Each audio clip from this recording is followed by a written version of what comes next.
Hello জি, আসসালামু আলাইকুম। উচ্চ মাধ্যমিক তথ্য যোগাযোগ প্রযুক্তি বিষয়ে আরেকটি নতুন ভিডিওতে তোমাদের সবাইকে স্বাগত জানাচ্ছি। আমি মোহাম্মদ জাহিদুল হক, প্রভাষক তথ্য যোগাযোগ প্রযুক্তি, আলিগড় জেলা কলেজ। আজকে আমরা পঞ্চম অধ্যায় থেকে আসছে এবং ঢাকা বোর্ড 2019 এর একটা সৃজনশীল প্রশ্ন সমাধান। ঢাকা বোর্ড 2019 এর আরেকটা সৃজনশীল প্রশ্ন আমি সমাধান করে রেখেছি। আরেকটা প্রশ্ন পঞ্চম অধ্যায় থেকে আসছে, সেটা লিংকটা আমি নিচে ডেসক্রিপশনে দিয়ে রাখবো, সেখান থেকে তোমরা সেই প্রশ্নটা দেখে নিতে পারো। এই প্রশ্নটা তোমাদের সামনে স্ক্রিনে চলে আসলো।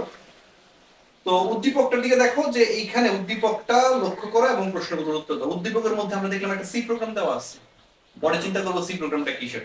আমি প্রথমটা ক যেটা 4GL কি, এটা তোমরা বই থেকে দেখে নিতে পারো, কিংবা সি একটা কেস সেনসিটিভ ভাষা ব্যাখ্যা করো, এটাও তোমরা বই থেকে পারবে। আমি মূলত গ এবং ঘ আনসার করব। তো গ নাম্বার প্রশ্নটা দেখি যে উদ্দীপকের ধারাটার যোগফল নির্ণয়ের জন্য অ্যালগরিদম লেখো। তার মানে এখানে একটা ধারা আছে এবং ফর লুপ দিয়ে তৈরি আছে, ঠিক না? খেয়াল করো প্রশ্নটার মধ্যে ফর লুপ দিয়ে হচ্ছে, এ থেকে শুরু হইলো এন পর্যন্ত যাবে, এক করে করে বাড়তেছে এবং স্টেটমেন্টটা আছে।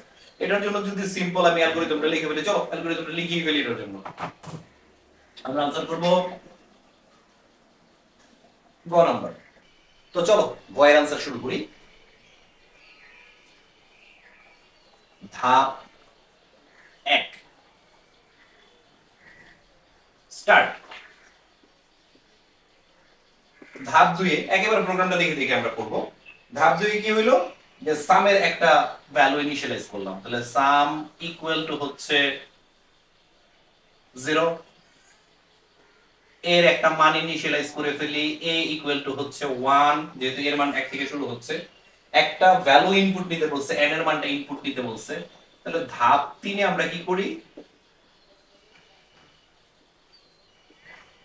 n এর মানটা ইনপুট করে ফেলি। এখন চলে যাব হচ্ছে আমরা শর্তে। ধাপ 4 এ যদি a less than equal to n হয়, তবে ধাপ 5 এ যাও, নতুবা ধাপ 6 এ যাও। ধাপ 5 এ কাজটা কি হবে, এক্সিকিউশনটা হবে। এক্সিকিউশনটা কি আমরা একটু দেখে নিই। প্রশ্নের মধ্যে এক্সিকিউশনটা কি আছে, সাম বা s ইকুয়াল টু হচ্ছে s plus a into a। তারপরে কি কাজ হবে, ইনক্রিমেন্টটা হবে। ইনক্রিমেন্টটা কি হচ্ছে, এখানে ইনক্রিমেন্ট হচ্ছে a প্লাস প্লাস। তারপরে 5 নাম্বার ধাপ থেকে আবার 4 নাম্বার ধাপে আসবে। তাহলে আমরা এটা বলে দিই, ধাপ 4 এ যাও। তারপরে কাজটা কি হতে থাকবে, প্রত্যেকবার শর্ত সাপেক্ষে 5 এ আসবে, 5 থেকে খালি ঘুরতে থাকবে, ঠিক না? 5 থেকে খালি ঘুরতে থাকবে। কোনো কারণে যদি শর্তটা মিস হয় তাহলে আর 5 এ আসবে না, কোথায় চলে যাবে, 6 এ চলে যাবে। 6 এ চলে যাওয়া মানে হচ্ছে আমরা ফলাফল পেয়ে গেছি। তাহলে ধাপ 6 এ সে কি করবে, প্রিন্ট করবে। কার মানটা প্রিন্ট করবে, সামের মানটা প্রিন্ট করবে। সামের মান প্রিন্ট করার পরে তার কোনো ফলাফল রইল না আমার। ধাপ 7 মানে হচ্ছে সিম্পল একটা অ্যালগরিদম হয়ে গেল। এই অ্যালগরিদমটা তোমরা যে কোনো ফ্লো চার্টে ব্যবহার করতে পারবা। এই ফ্লো চার্ট নিয়ে আমার একটা ভিডিও রয়েছে, যেটা ডেসক্রিপশন আমি লিংকে দিয়ে দিব, সেখান থেকেও তোমরা দেখে নিতে পারো, কোনো সমস্যা হবে না। তো চলো আমরা চতুর্থ প্রশ্ন বা ঘ নাম্বার প্রশ্নটা আনসার করার চেষ্টা করি। উদ্দীপকে ফর লুপের পরিবর্তে ডু হোয়াইল লুপ ব্যবহার করলে প্রোগ্রামটাতে কি পরিবর্তন করতে হবে সেটা ব্যাখ্যা করো। তার মানে টোটাল প্রোগ্রামে শুধুমাত্র ফরের অংশটা ছাড়া বাকি অংশ কিন্তু হুবহু থাকবে, সেটা আমি দেখে দেখে লিখে ফেলবো। শুধুমাত্র ফরের অংশের মধ্যে পরিবর্তন করে কি করব, ডু হোয়াইল লুপে কাজটা করব। তো চলো ঘ নাম্বার প্রবলেমটা সলভ করে ফেলি। আমি দেখে দেখে প্রবলেমটা বলছি।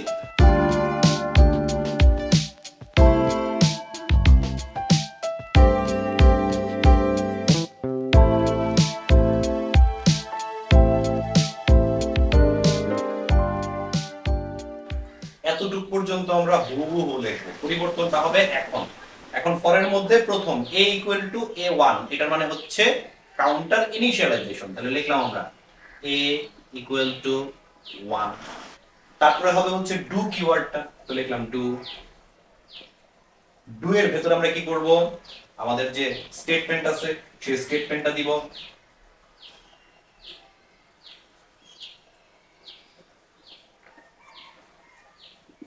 তারপরে দিব হচ্ছে কাউন্টার ইনক্রিমেন্টটা,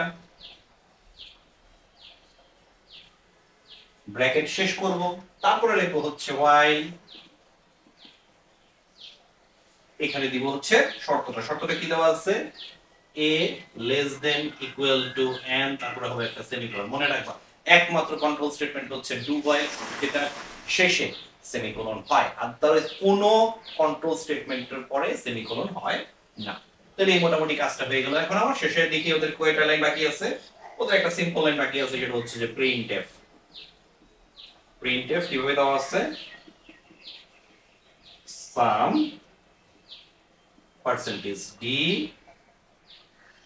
কমা x, কোন রিটার্ন জিরো নাই, সো আমরা দিব না, গ্যাচ ফেচ নাই, আমরা দিব না। আমরা জানি না যে কেন যে কোনিও ডট h ব্যবহার করছে।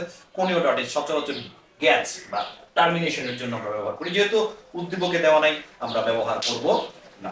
তো এই ছিল ঢাকা বোর্ড 2019 এর পঞ্চম অধ্যায় থেকে আসা একটা সৃজনশীল প্রশ্নের সমাধান। আশা করি আমার ক্লাসগুলো তোমাদের উপকারে আসতেছে। যদি উপকারে এসে থাকে তাহলে অবশ্যই ভিডিওতে লাইক করবা, চ্যানেলটা সাবস্ক্রাইব করে ফেলো এবং ভিডিওগুলো শেয়ার করতে থাকো, যাতে আরো বন্ধু বান্ধবরা উপকৃত হয়। তো দেখা হবে পরবর্তী ভিডিওতে, সে পর্যন্ত সবাই ভালো থাকবা, সুস্থ থাকবা। ধন্যবাদ সবাই।